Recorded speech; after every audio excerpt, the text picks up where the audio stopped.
Huh? Yeah, it's pretty fun to do both. Before you know it, spring sports will be around the corner too for baseball and all that. So it's a lot to broadcast, but I enjoy it. So. A lot to broadcast and a lot to broadcast in Kokomo, Indiana. Yes, a lot of opportunities. Welcome in to another special edition. I keep saying that each edition is special. Well, it's true. Particularly when you have a guy like Chris Lowry on with us. Chris is the voice of your Kokomo BobKats. And this is TBL News, the pod, or sometimes called TBL News, the video pod, because we are on video, for better or for worse. I apologize. Chris, how are you doing this morning? I'm doing well. Thanks for having me on, Nick. I appreciate it. I appreciate you joining. You're coming to me straight from, are you in Kokomo, Indiana right now? Yeah. In fact, I don't live very far from Memorial Gym where the BobKats play.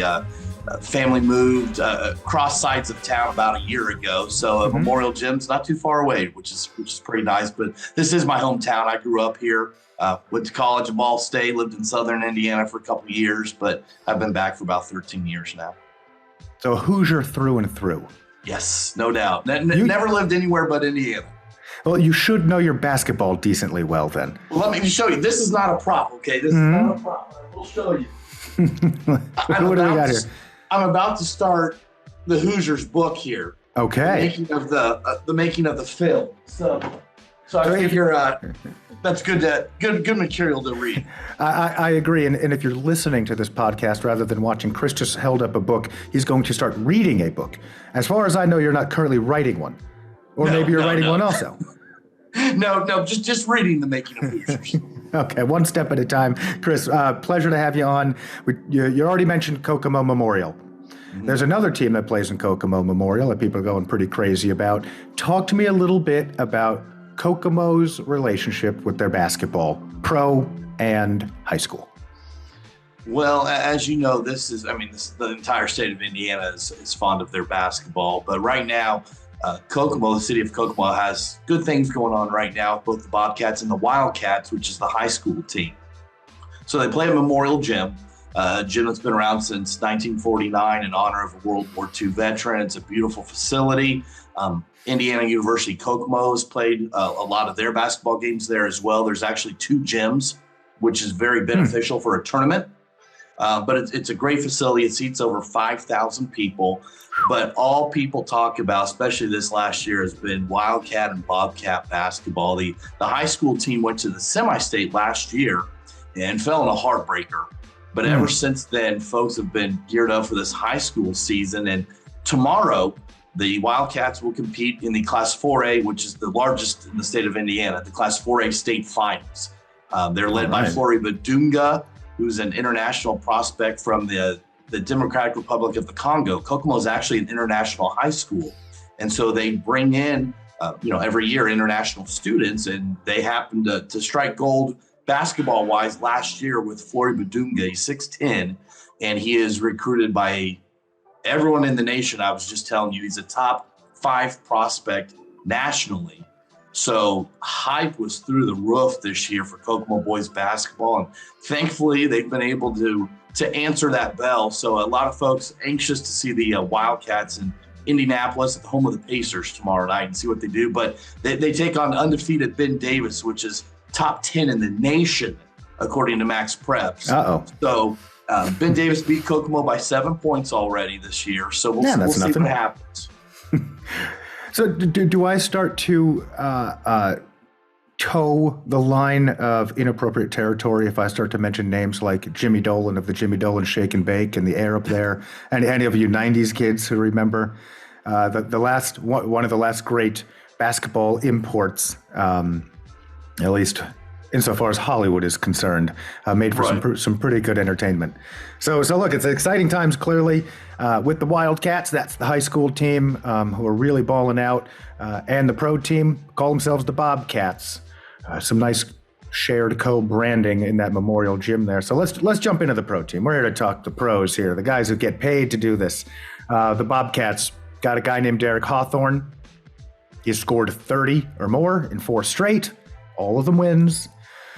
What's interesting to me, you don't see this sort of statistic very often, but when he first came into the league 3 years ago, he was about a 71% free throw shooter. This season, he's shooting 90. He's raised his free throw percentage almost 20 percentage points.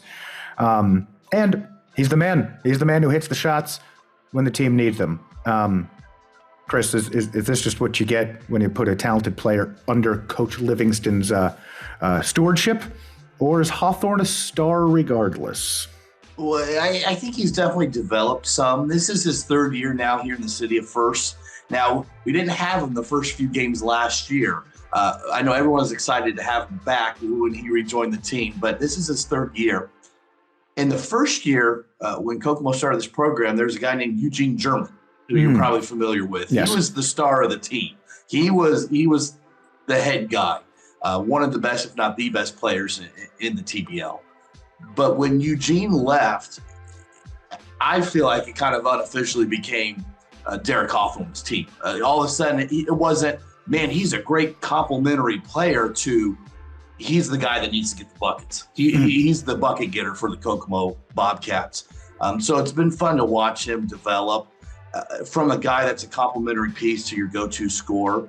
The last game I called was on Sunday against Kalamazoo down the road at Memorial Gym. And Hawthorne actually didn't have any make field goals at halftime. Right, yep. 6 free throws. I talked about at halftime that you knew you had to get him going, and he would. First shot of the second half was taken by Derek Hawthorne. Yep. Now, he missed that one, but he didn't miss too many others. Still finished with over 30 points. So he's one of those guys when you watch him and you see him shoot, you assume it's going in. You know, there's certain guys you're like, you hope it goes in. With him, if he has a clear look, you assume it goes in. So he's definitely the big game shot taker. And I was talking to the Bobcat fan the other day. It's about time for him to hit a half-court heave. A year or two ago, he hit like 3 half-court heaves in a row. So haven't seen any half-court shots recently, but that's about the only thing he hasn't been doing.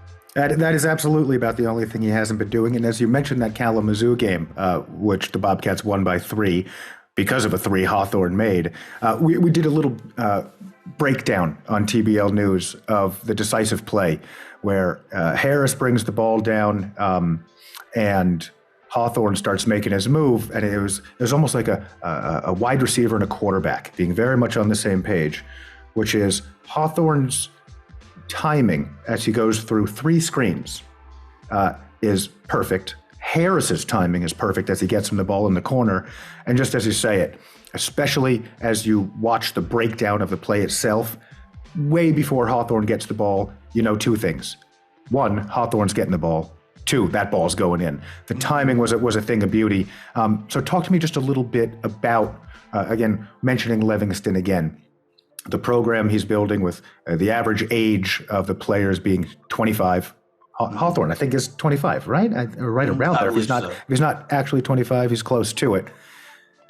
And that sort of system that Hawthorne is playing in, is it a system where you think we are currently seeing him approaching his ceiling, or can he even get better than this? It's funny, real quick, you mentioned football and quarterback receiver. Hawthorne was actually the quarterback in high school. Oh, really? In Indianapolis at Pike. It was pretty good from what I understand. It had some football interest, but chose to play basketball. His first passion at Division I UT Barton. So just a little nugget there. But yeah, I got to do more homework. Well done, Chris. Thank you. As far as Coach Levingston, you know, he really looks for guys that fit his system. That's one thing I've determined. The Bobcats probably, despite having a great score like Hawk, Bobcats usually are not going to be in the league leaders amongst team scoring. Right. You know, they haven't been the first 2 years. They're more defensive oriented. But I've talked enough with Coach, with the GM Sam Beckham, with assistant coaches that we talk to post-game and halftime. It may not always be the most talented player that the Bobcats want. It may be, you know, they're not opposed to talent, obviously, but they want guys that buy into the system, buy into their role. So obviously guys develop quite a bit on this Bobcat team. 7 of the 12 guys on this year's team returned from last year. As a broadcaster, that's great because of familiarity. You don't have to worry about a bunch of guys. But it also speaks that, you know, things are done right here at Kokomo with the way that the players in the community treat them and the way that they are being coached up as well. So I think Hawthorne's definitely improved under the tutelage of Coach Levingston and the staff, and I think he definitely could even get better. Well, that's a scary thought. If he gets even better than this, he's a half a point away from averaging 30 a game. He's pulling down boards, just shy of 5 a game. He's got his hands in all sorts of passing lanes. I think he's still averaging over 2 steals a game. He's an impressive player, and as you mentioned, he went to Division I UT Martin. And when I was Googling him, I typed in there Derek Hawthorne UT Martin. And the first sentence in his UT Martin bio states Hawthorne was one of the most reliable options on both ends. I've been familiar with the Hawks since he's entered the basketball league, and reliable is absolutely the descriptor I've most naturally placed on him as well. That said, as I explained what my role is with the league, I am somewhat of a hype man. I want to create intrigue in the league, and the word reliable isn't the most clickbaity terms there are in the internet. So though sometimes, the word reliable gets in the way of appreciating characteristics like athleticism, explosiveness, and even just leadership qualities. Let me ask you, Chris, put you a little bit on the hot seat here. I'll put your thinking cap on, and we'll also see what sort of video games you played as a kid or secretly play now. If you're casting Hawthorne in NBA 2K, and your sliders are things like reliability, athleticism, shooting ability, defense, paint us a picture of Hawthorne's 2K profile. As I told you, I have 2 young children, including a 4-month-old, so I don't have a lot of time for video games. However, you can see, if you're watching, you can see that towards the bottom behind me, I have a Phoenix Suns Devin Booker jersey hung up behind me here. Suns are my favorite team, and on the front cover of NBA 2K this year is Devin Booker. So yes, I have the video game. I think toughness would be one of those sliders that would be near the top for Hawthorne. I think toughness, to watch him play defense one-on-one, get down in his crouch, especially with the game on the line, he plays aggressive defense. So shooting ability would be near the top. Toughness would be near the top. He's an athletic guy. Now, I've seen more athletic guys than probably on the BobKats in the league. So that might be slightly lower than the toughness and shooting right there. Reliability, 100%, no doubt. So he's reliable. He's tough. He makes the big plays. He plays on both ends. You're right. He does get into that crouch. So you see so many NBA guys just refuse to get into that crouch, and that's been a hallmark of the NBA player for a long, long time. Crouching doesn't look cool on camera, but the Hawk is not afraid to get his hands a little bit dirty and get down in that good defensive stance. So he's the team's leading scorer by quite a bit. There's a lot of good players on the team, but as you say, Levingston runs a system. It's a system. It's not just guys out there trying to throw the ball into the bucket. They do want Hawthorne taking the bulk of their shots, so he does, and then he makes a lot of them. So he's the leading scorer. He's the go-to when the game is tight.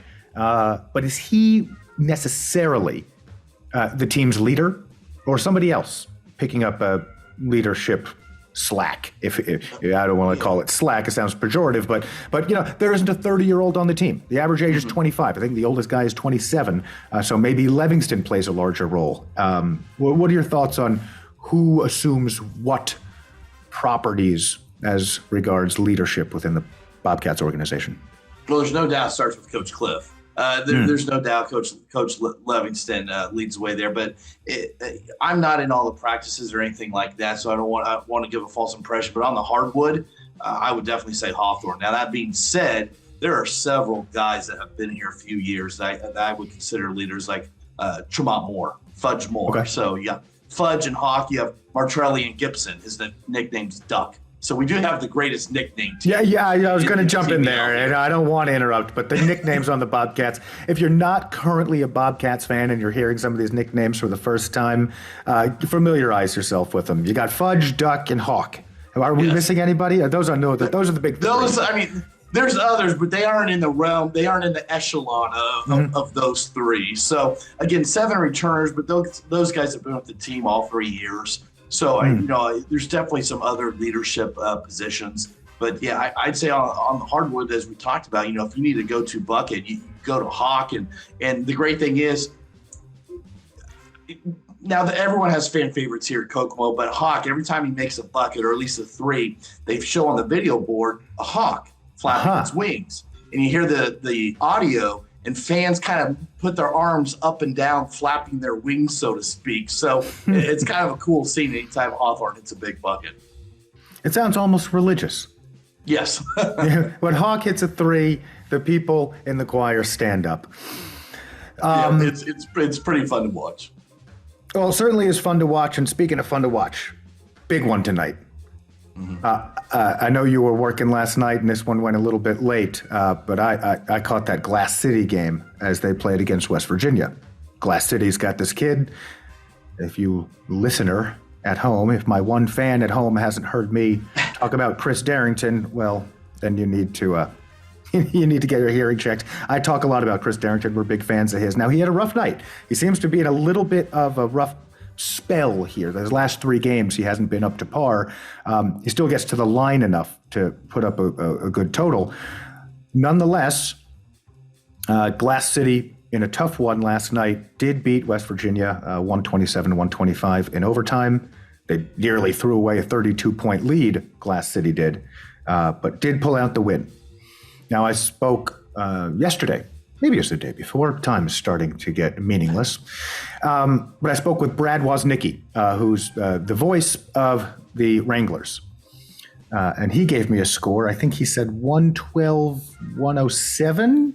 He's got his Wranglers winning tonight's big game, the big matchup. He thinks that the Wranglers will be able to push the ball a little bit against Kokomo. Now, Kokomo didn't let that happen in the first meeting. Kokomo's the only team to hold Glass City under 100 points this season. Let's talk about tonight's game. The league has this one circled.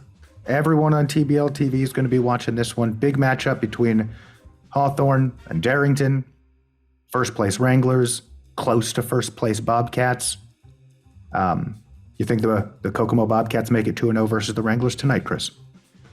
I'd hope so. I know the BobKats had a couple guys out last night. They were up in Canada, so they're making the long road trip back down here. But it doesn't count. They didn't win last night, but it doesn't count towards their record. Right. So that's an exhibition game. That's a warm-up. Yeah, but they were still exerting energy and travel there. So yes. A couple guys out. So I don't know their status for tonight. If the BobKats are fully healthy, I like Kokomo in this one. BobKats don't usually have too many losing streaks. Whether it counts or not, they don't usually lose back-to-back. So coming down from London and Canada, I like the BobKats if they're at 100%. Now, if there's a couple guys out, it's going to be a little bit more dicey because obviously Glass City is going to want revenge from the last time out against Kokomo. You mentioned Darrington. He dropped 40-plus against the Cats at Memorial Gym. In a loss. He was pretty spectacular. Yeah. But I talking to personnel. I said, you know what? If he gets his, and we limit everyone else, we're probably going to be okay. And it was a tight affair as we talked about, and Kokomo was victorious. So it may be one of those things where Darrington, he's going to get his 35 points, and Kokomo could still hang on. But I'll go a little lower on my score prediction than what you were given. Mm-hmm. I'll go 105-102 Kokomo. All right, it's a one-possession game. So, wow, when you say one-possession game, you say Kokomo, I'm already getting visions of that play we talked about before. I see Hawthorne coming off an elevator screen to a corner, three-pointer receiving the pass from Harris. 105-102 is your call. I'm holding you to it, Chris. Okay. All right. Okay. We're going to see how it all goes. Chris, a pleasure, man. I hope this is the first of somewhere between several and many such conversations we have. Been a real joy talking to you. That sounds good. I appreciate you having me on. Can't wait to do it again. Likewise, my friend. So I think my sign-off has become the anti-sign-off. I always complain about the fact that I don't have enough reps under my belt to have a real sign-off. And then I pretend that I try to think of something and say something along the lines of, here from the TBL news desk, signing off. And then we start to fade out. Cool. Thanks, Chris. Cool. Thank you very much for having me.